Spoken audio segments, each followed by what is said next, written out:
What are you actually committed to? As Christian men, we are called to surrender our lives to Jesus. To surrender to Jesus means to give in, not to give up. We are called to use our strengths, abilities, and opportunities to grow and prosper. We are called to strengthen ourselves, our families, and our communities. We are called to be disciplined, courageous, and honorable. This is Surrendered Strength. Man, welcome back to another episode of the Surrendered Strength podcast. I'm your host, Nylan. Glad to have you. And today I want to ask the question to you because this is a question that I've had to ask myself. Yes, even recently, as recent as today, the day I'm making this podcast.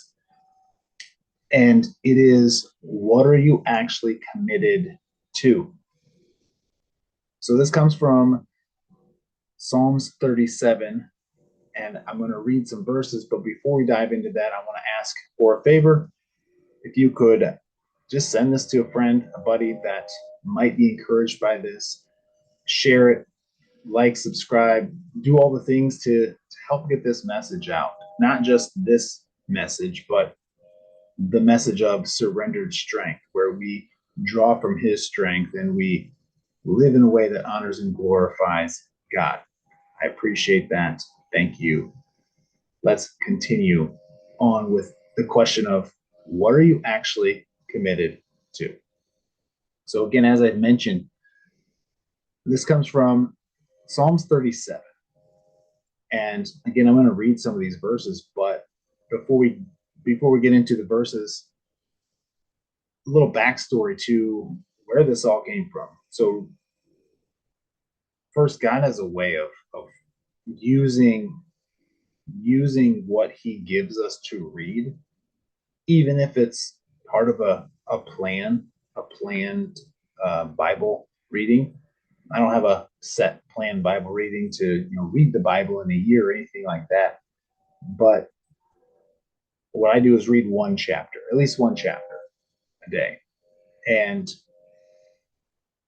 really try to just get out of that chapter what is speaking to me and into my life in that moment. And since I've been doing this, it is crazy how often it is as though that chapter is for me in that moment, in that season.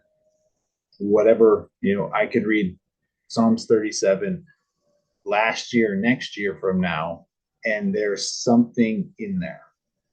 It's just the proof of the living word. And it's interesting, yesterday I read a chapter in Matthew. Just that's what came to me as I was doing my kind of pre-reading prayer, if you want to call it that. I do some journaling and just kind of share where my heart's at before I read. And Matthew 18 came to me yesterday, and then today I jumped back into reading through the Psalms. I've been reading through the Psalms, and I'm on chapter 37. And again, it's like boom, like these verses were specifically for me today. They could have had an impact yesterday, but where my heart was this morning and where these verses land is completely different than what it would have been yesterday. I guarantee that. So this morning, last night into this morning, just struggling with some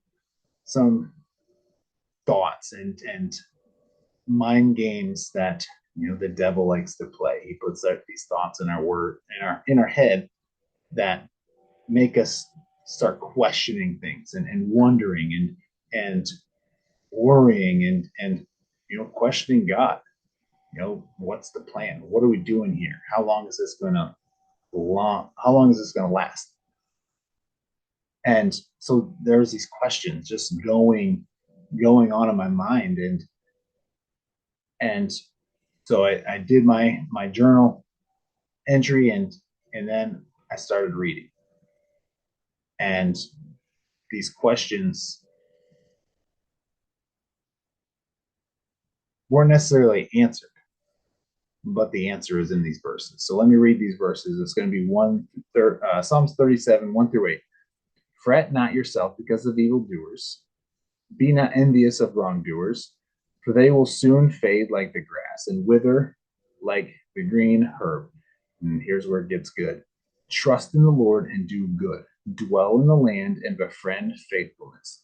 Delight yourself in the Lord, and he will give you the desires of your heart. Commit your way to the Lord. Trust in him, and he will act. He will bring forth your righteousness as light and your justice as the noonday. Be still before the Lord and wait patiently for him. Fret not yourself over the one who prospers in his way, over the man who carries out evil devices. Refrain from anger and forsake wrath. Fret not yourself, it tends only to evil. So, in there, I would encourage you, if anything stuck out to you, write it down.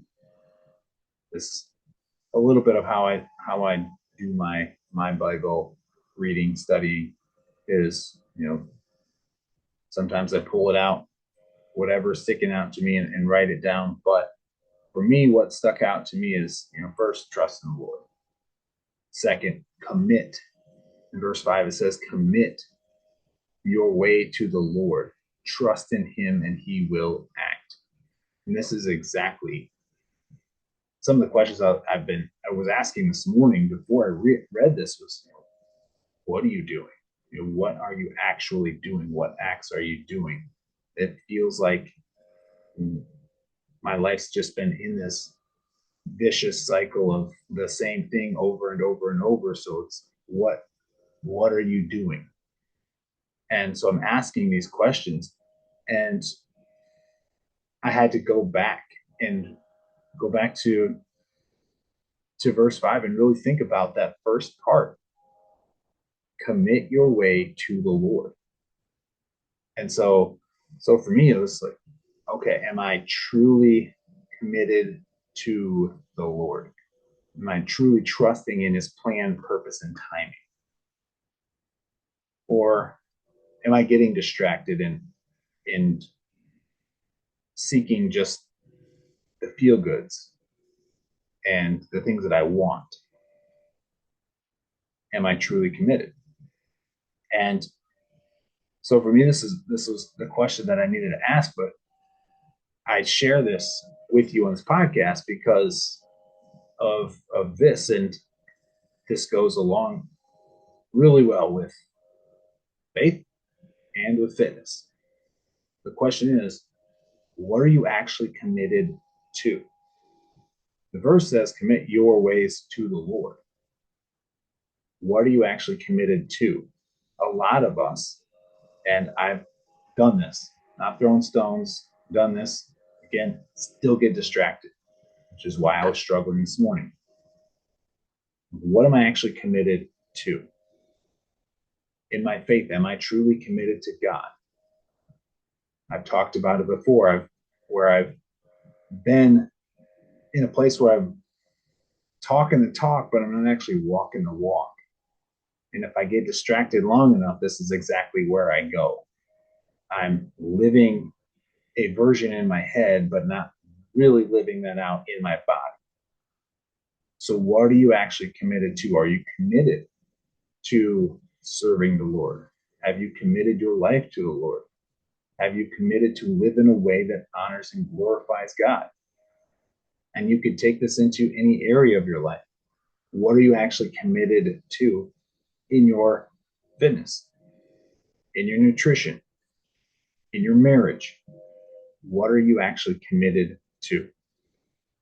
Do you just want comfort? Do you just want to feel good and get the things that you want, but not actually do the work of getting the true desires of your heart, as verse 4 says? It's funny as I read that, I know that in the past I got stuck on that, or that maybe I could say that came stuck out to me. The delight yourself in the Lord, and He will give you the desires of your heart. But for me, the question today was commitment. Where am I actually committing? Am I committing to the Lord, or am I committing to the world? So, men, what are you actually committed to? This is a question we have to ask, and specifically in our faith, but truly every area of our life, because there's lots of men that I speak with, and they want change, but they're not willing to commit. Whether that's in their faith, whether that's in their fitness, whether that's in their relationships, they want change, but they're not willing to commit. So, what are you truly committed to? Are you committed to living in a way that honors and glorifies God? First and foremost, this is where I'm going to continue to point people back to. Are you living in a way that honors and glorifies God? Are you committed to that? I'm not saying you have to be perfect. I'm not perfect. There's nothing about me that's perfect. If I was perfect, I wouldn't have been struggling this morning. And if I wouldn't have been struggling this morning, I wouldn't have had to ask the question. But because we fall short, and because we can humbly admit it and say, and ask the question, am I committed? Now, can we honestly answer that? Again, there's times in my life where I'm not answering that honestly. I'm walking the walk, but I'm not, excuse me, I'm talking the talk, but I'm not walking the walk. So this morning, I had to really just kind of sit down and sit in this and surrender again my marriage, my finances, my fitness, my future. I had to surrender it all and say, Lord, yes, I'm committed to you. And with that commitment, the next part of that verse 5, trust in the Lord, trust in Him. And when we commit and when we trust, verse 5 ends with, and He will act. Might not be on your timeline, but God is acting in your life. He's acting in my life. When we commit and trust, He acts. When we commit and trust, He acts. Again, this fits every area of your life. When you commit your way to the Lord and you trust in Him, He will act. You commit your health to the Lord and you trust in Him, and by commitment, that means you're doing what is required. Your commitment in your marriage means you're loving, means you're forgiving, you're being patient, you're being kind, you're trying to understand. When you commit your way to the Lord and trust Him, He will act.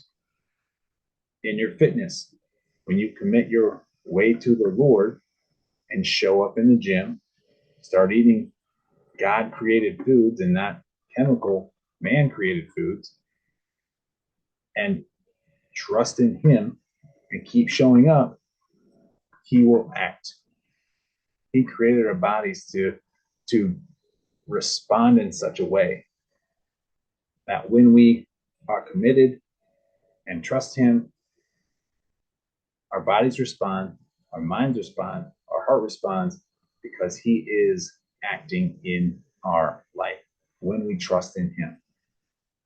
Trust in Him, trust in the process. And God is acting, God is moving, but we have to commit first. You have to know what you're committed to.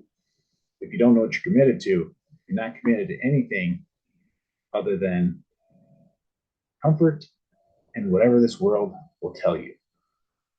So Men, think about this. Answer this for every area of your life. What am I committed to? And am I truly committed to that? So I'll leave you with the verse again. Psalms 37, verse 5. Commit your way to the Lord, trust in him, and he will act. God bless. Thanks for listening. Connect with me on Instagram and Facebook at Surrendered Strength. Be sure to subscribe, like, and share, and live the Surrendered Strength Code. Discipline, courage, honor.